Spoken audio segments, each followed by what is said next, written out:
Welcome to the Humour in Games podcast, an analog and video games podcast about how humor is experienced, designed, and analyzed in games. We are Scott DeYoung, Mark Lajeunesse, and Andre Zanescu, and we'll be your guides in this 6-episode series. Throughout each episode, we'll break down different theories and forms of humor. We'll draw on interviews with designers, critics, and academics as they discuss the different aspects of humor, their own lived experiences, and how their work utilizes humor in games. This week, we meet with Dr. Dan Staines, a game scholar from Sydney, Australia, who has explored interesting ways of situating morality within video games. Could you tell us a bit about yourself and your work with games as a practitioner, a scholar, or in any capacity that you'd like to talk about? I'm a game scholar. I originally started as a game critic. So I've been writing professionally about games since like 2000. And I finished my PhD in 2016, and my sort of area of expertise within games is ethics and morality. So I'm interested in using games as a vehicle to teach ethical skills to people and to sort of be a part of ethical education. And so I sort of derive a lot of my theory from an area called moral psychology, which is basically psychology applied specifically to issues of how people develop morally and how they think morally and how they act morally. And so, yeah, that's pretty much what I do lately.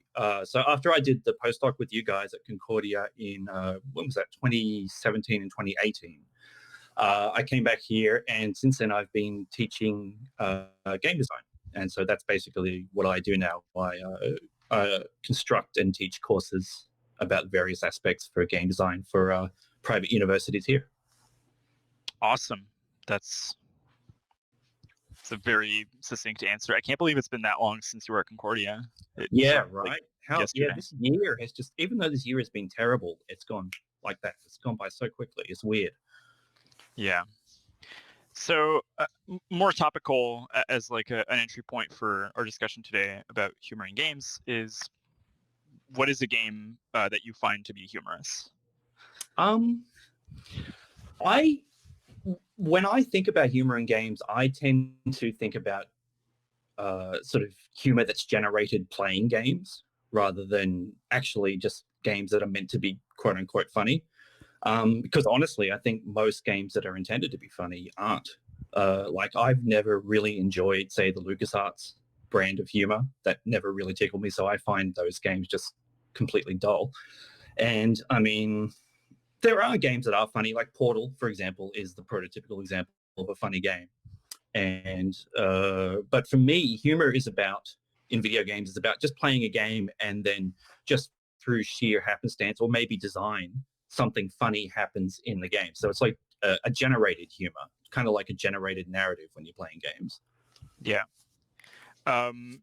For listeners, would you mind kind of describing a little bit more like that LucasArts brand of humor?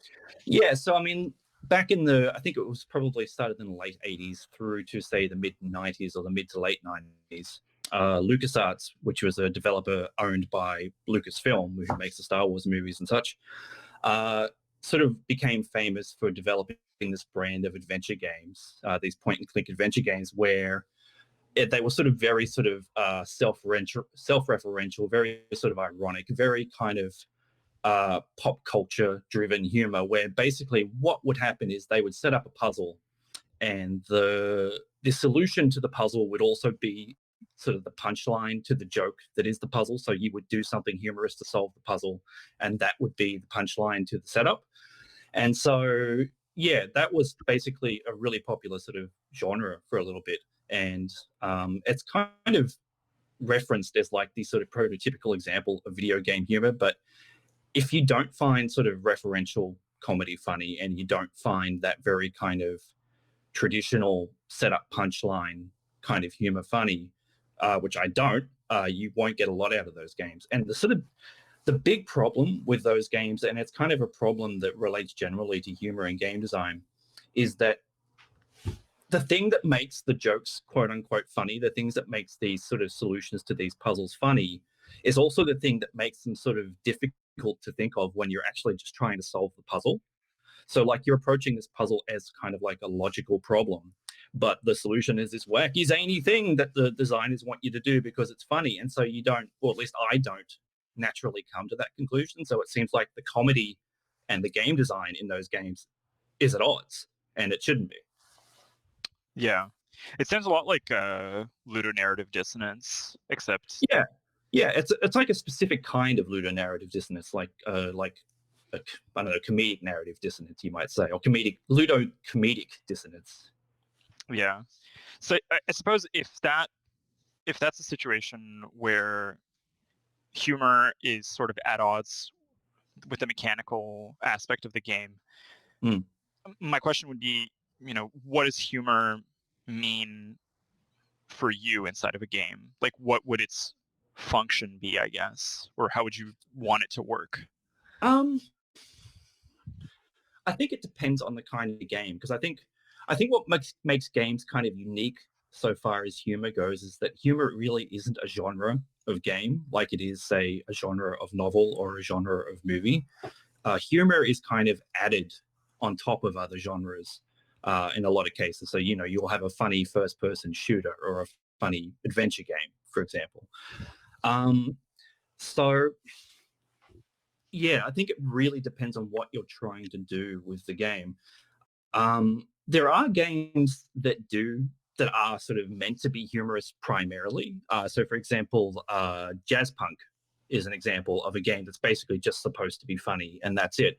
And again, you have that sort of similar problem that you have with LucasArts games. It's a funny game-ish, but it's just not a very interesting game. Like the mechanics that are used to set up jokes in that game are boring to actually play through.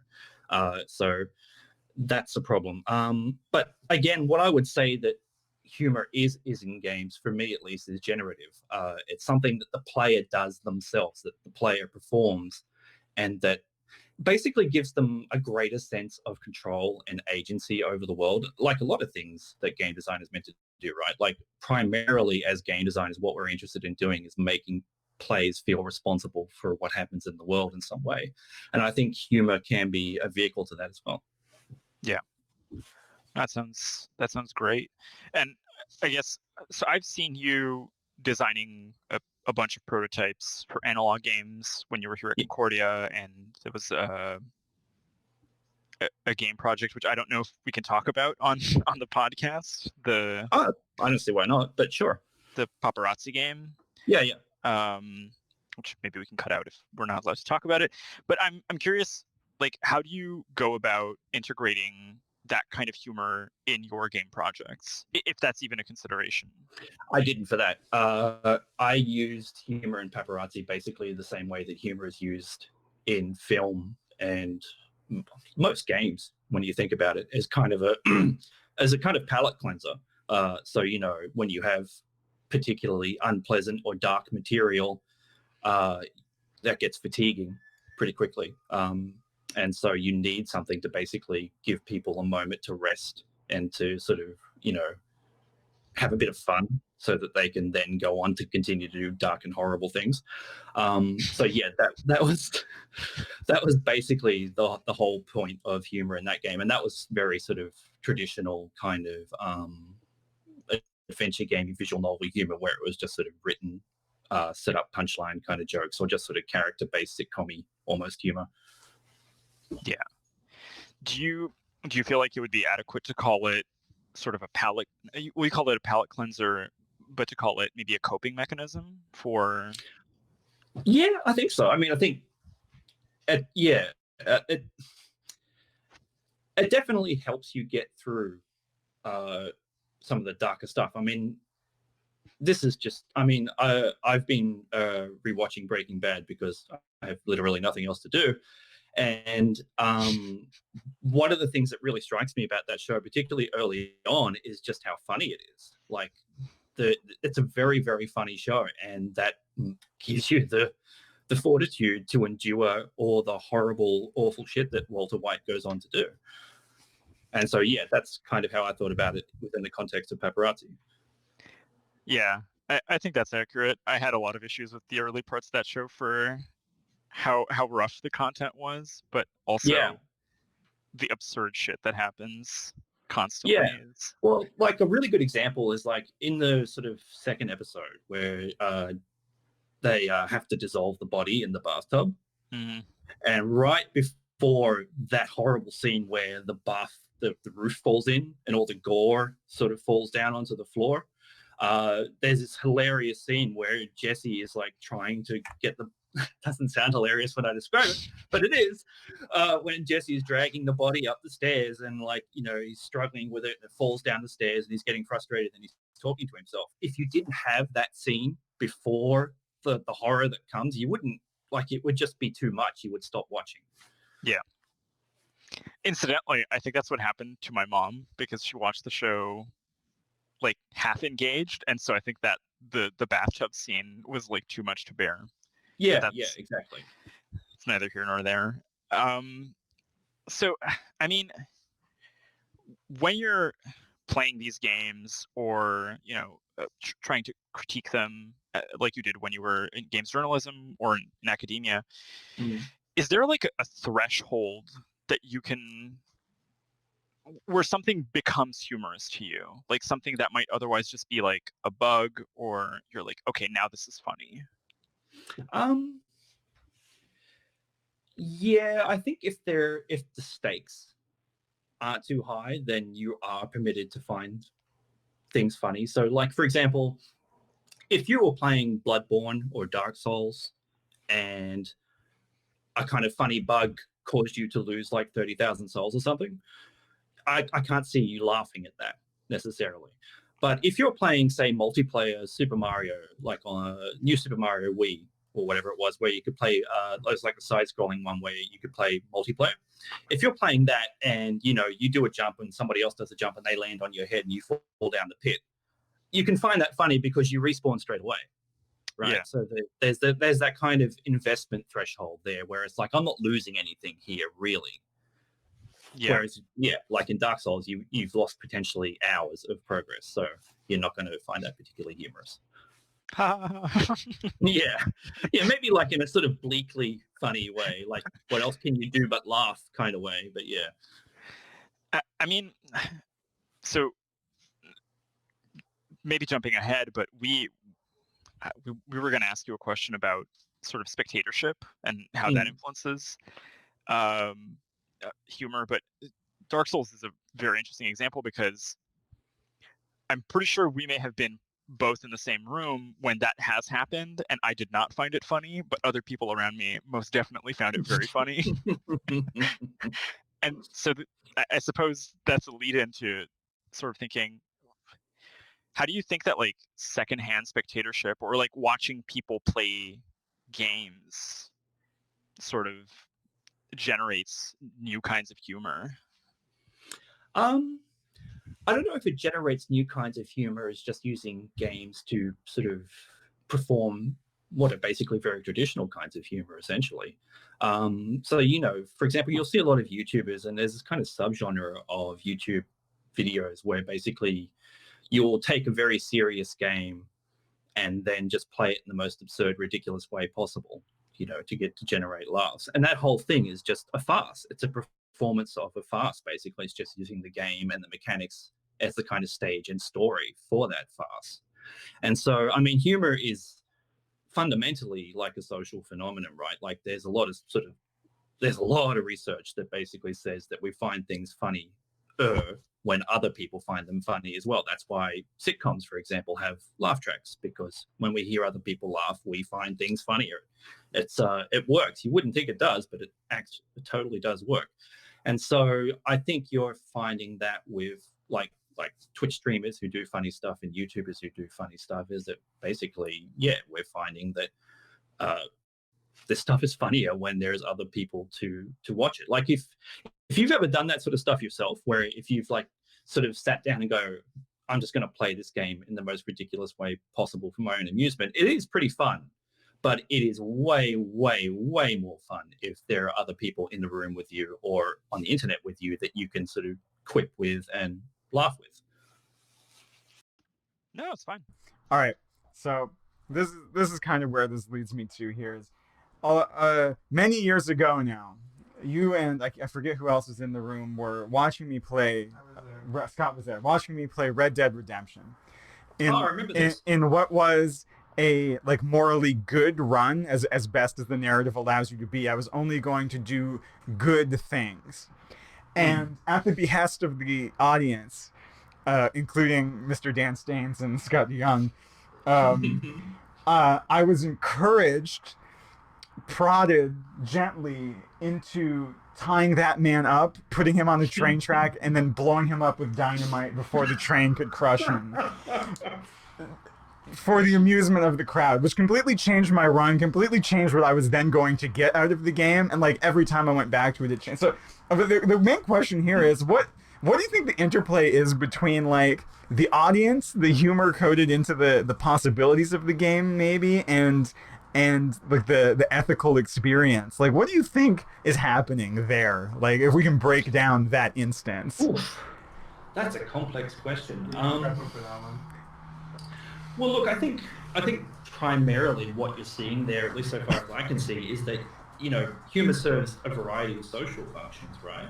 And one of the social functions is that it sort of it strengthens in-group bonds, right? So generally speaking, when you've got a group of people together and there's an opportunity to tell a joke, that opportunity will be taken because everybody can laugh, and then humor becomes this kind of social lubricant that helps everybody get along. And I think that's essentially what's going on there. Like, you had a choice of whether or not you wanted to preserve the sort of purity of your run in that particular game, or whether or not it was worth just making a joke out of it to make everybody in the room laugh and to basically, you know, strengthen our in-group bonds. You know what I mean? Yeah. Does that scare you as much as it scares me? The way that humor is used for those ends. Yeah, the way my entire moral compass for that game completely changed when I had an audience of 2. Oh, totally. Yeah, no, I mean, the thing is that humor is coercive in a lot of ways. Humor can be used to delineate in groups and out groups, and it's always served that function. So, for example, I mean, if you look at sort of the history of the Cold War, for example, one of the things that defines American propaganda during that period is that they had this way of characterizing the Soviets and the East Germans as humorless. And so, you know, humor became this kind of delineating, politically motivated sort of in-group identity thing. And it's always been like that. It's actually the power of humor to get people to do things is actually a little bit scary. And it's one of the reasons why when people say things like, oh, it's just a joke, it doesn't matter that it's just a joke, it's bullshit. That humor is extremely powerful. Damn, how am I supposed to follow that? But I mean, it's interesting to think about it that way, because if I'm thinking about the out group as well, like the portraying of Soviets seems to like make them more machinic. So it's not, it's maybe even more than in and out group. It's fundamentally humanizing to see someone laugh. Like there's a vulnerability that is opened up with that, I think. Yeah, exactly. I mean, the Terminator doesn't laugh, and you know. Yeah, no, I think that's absolutely right. I mean, so sorry, I was going to say I was going to say he tries in Terminator 2, but it doesn't work out. Anyway. Well, I mean, you may have preempted this a little bit with bringing up sort of Soviets and Americans, but to what extent do you think that humor in games or humor in general is affected by politics? I mean, I wouldn't say the humor is inherently political, but I think it very obviously is political in a lot of ways. And like I said, I think that humor serves a very obvious function as creating in groups and out groups. And I think you'll see that in games like, and Mark, you could probably speak to this, games like League of Legends, games like Dota 2, where you have these very toxic communities that seem to be driven in part by the kind of humor that they partake in. Like, if you like this kind of humor, this kind of sort of, you know, racist kind of quasi-ironic humor, then you're part of the in-group. And if you don't, then obviously you're just a cuck or whatever, you know, they want to call you this week. And so what you find with those communities too is that they've done studies on, you know, how humor kind of permits people to say things that they wouldn't ordinarily say, because when you say things humorously, right, you can always just go, oh, it's just a joke, so you don't need to take me seriously, and so on and so forth. And so what that does is that little by little, it sort of moves the boundaries of what is acceptable to say. The more you accept these kind of sort of racist, quasi-ironic jokes, the more genuinely racist and less ironic they become over time. So you get this sort of self-perpetuating cycle. And I think that's basically what's happening in communities like that. It's why they're so almost irredeemably toxic, is because, they all started out being like, lol, just jokes. But, given a couple of years now, they're just genuinely racist. So thinking of humor sort of as a precursor to the serious argument. So it's memed first and then it becomes...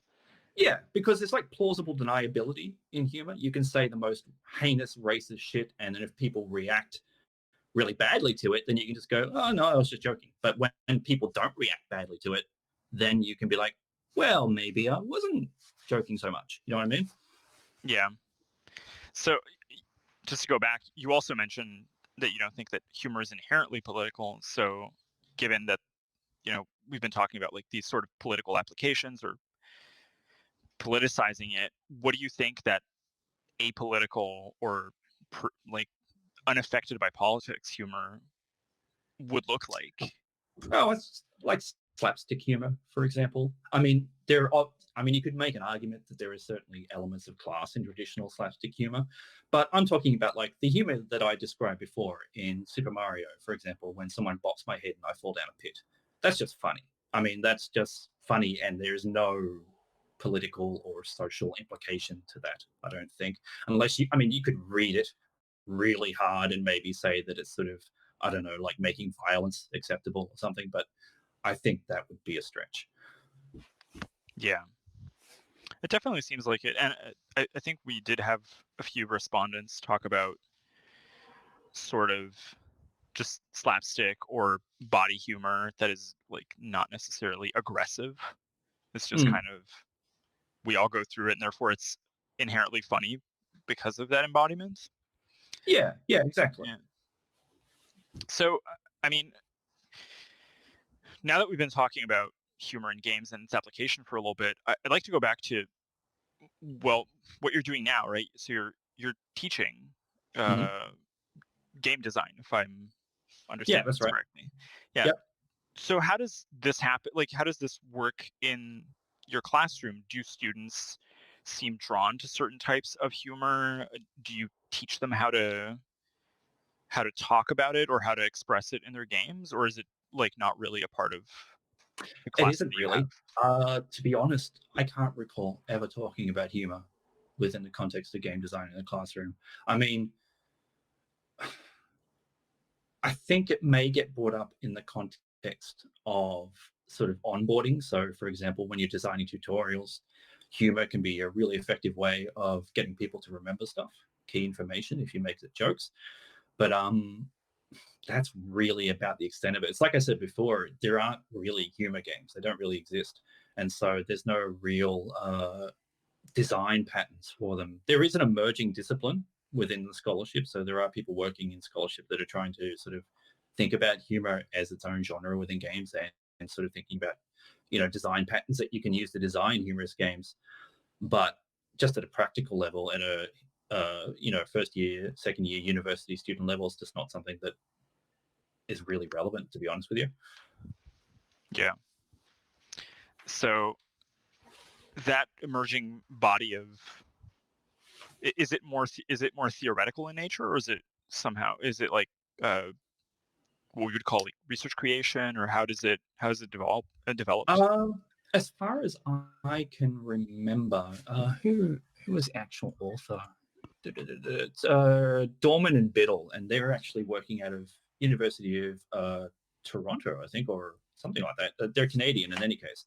And so as far as I understand what they're doing, they're basically watching people play games. So it's sort of it's observation driven. It's empirical in a sense, and they watch people play games, and then they get them to talk about what they found funny in those games, and then they're constructing commonalities from that, and then using that to derive kind of principles for design. So it's, as far as I understand, it's pretty much entirely theoretical at this point. Like, it hasn't actually been applied to designing funny games. But I mean, it's also, as far as I can tell, fairly new. So it'll be a while until we see that happen, I think. Yeah, that makes sense. I'm curious. So, I mean, as far as I know, you and Mark talked and researched a lot about humor in games way before I got on this project. So we have some like theoretical ideas about how humor works in games, but do you think about that stuff still? Are there pieces of humor theory that are important to you that you can think of? I I am interested as a design problem how to approach generative humor in games. So how do you give players the tools that they need to actually produce humor? What are the nature of those tools, and can they be sort of generalized across different genres, or are there sort of genre specific tools and techniques that you need to develop? Beyond a general interest in that question, though, I honestly haven't done a lot on it. I've done a bit of reading and I've sort of sketched out some general ideas, but nothing concrete at this point. Yeah, that's fine. I mean, it's So more. what are you guys thinking about in this regard? So you said that you're sort of starting to think of some general theories for how humor works in games. What are you thinking about? Well, Mark can jump in if he wants to. I'm at the point now where I'm mostly combing through the research that Mark did a while back, so I'm familiarizing myself with theories to figure out how to talk to people about them while we're doing this Mhm. podcast, but also figuring out as we're doing the podcasts if there are outliers or pieces of humor theory that seem to pop up more in our interviews. Uh, Mm. like stuff about incongruent humor or incongruous humor seems to pop up a lot. A lot of people talking about like dissonance between what's expected and what comes out of the game experience and that kind of Yeah, stuff. well, I mean, that's like, as far as I understand, that's sort of the dominant paradigm in the psychology of humor at the moment. So, I mean, there are a few sort of eras of humor research in psychology. For the longest time, like through, say, Aristotle through to Freud, the basic idea was that humor is essentially a form of superiority. Like you laugh at people when you feel more powerful than them or superior to them. And so, yeah, over the last, I think, 50 or 60 years, that's kind of given away to, yeah, the idea that basically humor is sort of a resolution of incongruity or the resolution of the unexpected. Well, I think current thinking, at least so from what I've seen, is that basically, is this often the case with a lot of these theories, is that they're all kind of right in a way, and that a lot of times jokes will involve elements of, yeah, superiority, relief, and incongruity. So, Yeah. There's an interesting thing too where I was going over some of the Dorman and Biddle stuff, and they still make a claim that there's like a fundamental component of aggression in humor, of like opposition to the material that you're viewing. But we got some people recently who were talking to us more about like self-reflective humor or like things that are non-aggressive or wholesome memes. And I'm trying to think of if there's a way to move away necessarily from thinking of sort of the NPC falling on its face is necessarily the only way that the NPC can be funny. Like mm, maybe there are other forms of incongruence that can take us there.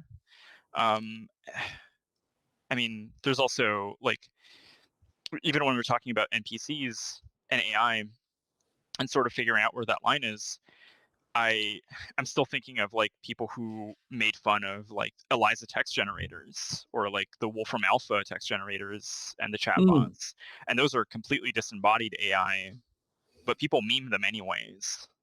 Yeah, well, that's actually, I mean, have you ever played Facade? I haven't. It's a Facade is kind of an academic game developed by, I think, the University of California or some Southern California, possibly. Anyway, it's basically this experiment in kind of generative narrative, and it uses like as an interface. The basic premise of the game is you go to this apartment and you're there, and the couple who owns the apartment are having marital difficulties, and that becomes evident over the course of the evening, and then how you interact with them determines basically how their marriage turns out, essentially. And so what makes Facade kind of unique is that it uses this kind of natural text, natural language interface. So basically you type in what you want to say and the computer does its best to sort of understand and respond appropriately. But of course, the computer is awful at it. Like, it misunderstands most of what you say, particularly if you go in with the intention of fucking with it, which is like, as far as I can see, like 90% of people play Facade with that exact purpose. That's exactly what I did the first time I played it. It's like, I want to test the limits of this thing. And so, of course, you go in and you say all these heinous things to them, and you say all these ridiculous non sequiturs, and they respond as though you're taking them seriously, and it's hilarious.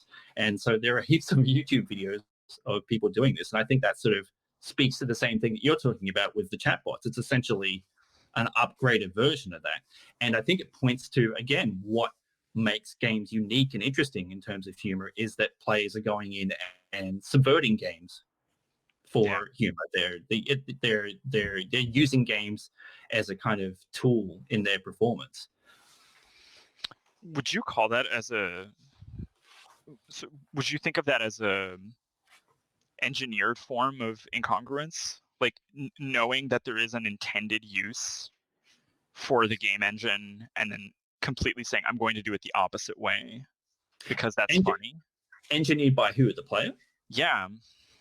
Yeah, no, definitely. I mean, obviously, yeah. Like, if you're going in to just basically, play with what the game can do, then you're engineering opportunities for the game to mess up and be funny. Yeah.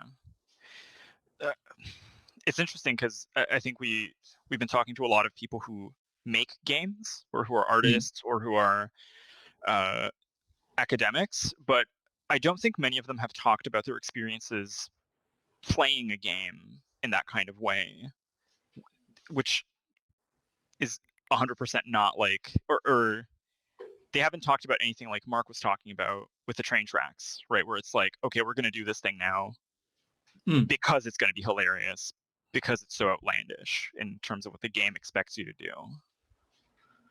But I mean but if you go online, like if you browse Reddit or Twitter, when people talk about funny stuff in games, that tends to be what they talk about. I mean, there's an entire subreddit called Game Physics where it's basically just laughing at hilariously bad or glitchy game physics. That seems to be where a lot of the focus in the actual sort of way that gamers are talking about humor is on, like that kind of generative stuff. Do you think like meme culture or message board culture has accelerated that kind of the proliferation of that kind of humor? Oh, I think so, definitely. Yeah, because like with sort of current sort of technology, you can basically just grab short clips of gameplay and slap a caption on them or not, and then you've got sort of instant content that's going to do well on kind of social media platforms. So yeah, I think there is a kind of a relationship between the two. They're kind of self-reinforcing in a way. Yeah. I'm trying to think about like now other bizarre forms of engineered humor that players are injecting into the games or their gameplay experiences. The really funny stuff, I think, is when it's just completely out of the blue. And that would make sense with respect to sort of incongruity theory, like, when you're totally not expecting something. So one of the probably the funniest thing that I can ever remember in a game was I was playing Quake with my brother, and we were playing against like bots, AI controlled opponents. And I just sort of at random fired this rocket off, and we sort of left it there, and we were, there was like a couple of seconds passed, and then like 5 seconds passed, and then eventually in the distance you hear this dink, and then like the screen flashes up and it says that I've got a kill. And it was just like the timing of it was so perfect. Everything about it was completely perfect, and it was completely random, completely unexpected, and it was completely unengineered, both by me and the designer of the game, but it was still hilarious. And that's the kind of stuff that I tend to remember. And that's the kind of stuff, those are the kinds of experiences that I would like to provoke in players without cluing them into the fact that it is engineered, if you know what I mean. Because I think, and this is why my problem with games like Jazzpunk, I think when it's so obvious that you're being sort of manipulated into a jokey situation, when the sort of strings become a little too obvious, the humor of it dissipates. It can still be funny, but it's less funny. So how would you feel then about the sort of humor that's been I think a lot more prevalent maybe in these last couple of years in sort of game show games. So like Fall Guys, for instance, is making the rounds now, but there was stuff like Nidhogg when you were at the lab, or Ultimate Chicken Horse. Like these are games that seem much more geared to do to that are obviously meant to be funny, but also that are so wide open for players to generate all of their interactions. Mm. I love that stuff. I mean, what's interesting about all those games is that they're essentially all the same kind of generative humor. It's all slapstick. I mean, and so it's all slapstick slash physical humor, but I mean, it's basically the same. And so that kind of points maybe to a limitation with respect to the design of humorous games, because, and it's a limitation that extends to other sort of areas that are sort of as socially important as humor, like ethics. Is it's much easier for video game developers to simulate physical interactions than it is to simulate social interactions, right? It's really hard to simulate social agents, but it's pretty, well, not easy, but relatively easy to simulate physical agents. And so I think you're seeing that reflected in the kind of humor that does well in video games. It tends to be very physically oriented, tends to be very kind of slapstick in nature. Yeah. Speaking of ethics too, I do want to go back a second because you mentioned, for instance, including humor in paparazzi, really more like a salve for content that was more serious. How do you think that humor kind of interacts if you're trying to teach ethics with a game, or if you're like, I'm going to make a serious game about an ethical dilemma? Does the humor generally help? I don't know. I mean, I think it helps in a sort of general sense that basically, like I said before, humor can help you remember things that you might not otherwise remember. I mean, you've sort of got to be careful with that, obviously, when you're talking about like darker content. But other than that, I mean, there is an interesting sort of analogy between humor and ethics in that if you wanted to, you could make the case that they're both essentially aesthetic judgments. If that was kind of your inclination, if you're kind of a hardcore relativist or like a solipsist or something, you could basically just say the humor and ethics are essentially just different kinds of aesthetic judgments. I don't buy that necessarily. I think there's a qualitative difference between them. But other than that, like, I don't know whether that's something you could explore productively in a game or not. Certainly not something that I've tried to explore. It seems pretty complex and daunting, honestly. Yeah. I'm thinking of like maybe more recent proceduralist theoretical research, like Ryan Michael-Skolnick's stuff is really about like people who try to make interventions in video games. What does an intervention mean in this case? Yeah, so I think he was looking at like from a psych perspective more, but for instance, people who were staging anti-war protests in like CSGO, I think they were saying, his research found that like if the protest was very visible, if it was somebody like holding up signs or drawing stuff that would be like, please don't hurt me, people would get the ethical message, but would be less inclined to accept it because it was so overt. But when it was mixed with more humorous content, or if the people decided, for instance, to only use slaps as like an anti-gun message, then people would be less inclined to disagree with the message, but would also have a higher difficulty with assimilating the content. Yeah, right. So it's this weird thing where I'm thinking like maybe if the joke is too strong, then it actually like it's like you're aware that there's medicine, so you don't want to take it. Well, there's interesting research on humor and knowledge retention, and what they've found is that if people know they're going to be sort of tested on the knowledge that you're giving them, the humor will be less effective in terms of them actually remembering stuff, and after a while they'll actually come to resent it. So maybe that's a case where, in video games you have this particularly multiplayer video games like Counter-Strike, right? Like you got very sort of goal-oriented behavior, and you're essentially being tested every moment you're in the game. And so maybe in a kind of context like that, people kind of will just naturally resent humor that interrupts their ability to play the game and to achieve their goals. Right. No, I think that tracks, especially with earlier when you were saying that humor doesn't really work in games the way it works in movies, as you don't have like a comedy genre of games the same way that you have comedy movies. And so if you're thinking of it as like a vector of action, it might actually be counterproductive to like goal-oriented action. Yeah, I think that's probably true. Sorry, I should be talking less. This is an interview, not me talking. No, not at all. Not at all. But I suppose, you know, also I do want to circle back a little bit to when we were talking earlier about in and out groups with humor. And I think that's a very fruitful discussion to have about video games. Do you think, for instance, that humor can be hurtful to people who are playing games? Oh, sure. Yeah, absolutely. I mean, do you mean humor as in humor from other people directed at people who play games? So basically jokes at other people's expense? I mean, in any way you can think of, I guess. Oh, but absolutely. Yeah, of course. I mean, games are just a medium through which humor is conveyed, and all humor has the potential to be hurtful. Absolutely.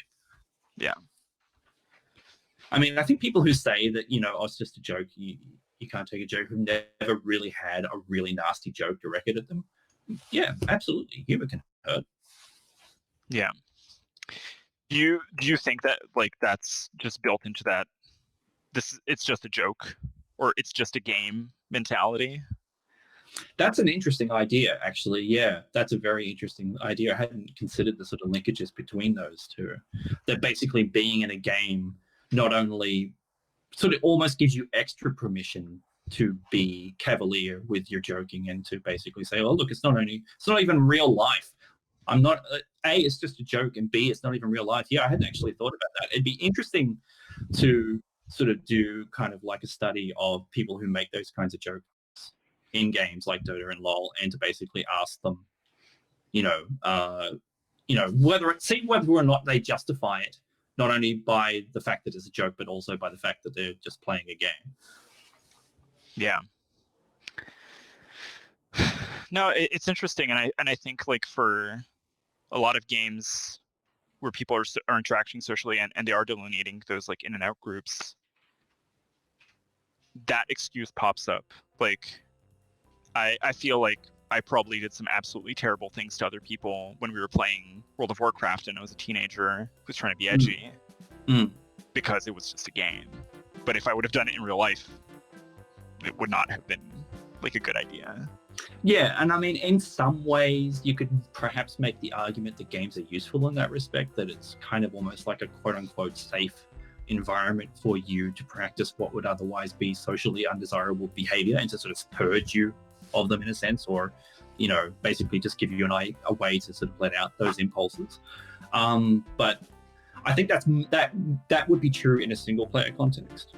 But in a multiplayer context, obviously, when it comes at the expense of other people, then it's a whole different ballgame. That was our interview with Dr. Dan Staines. Thanks again to the Tag Lab for supporting the series, and thanks to you for listening.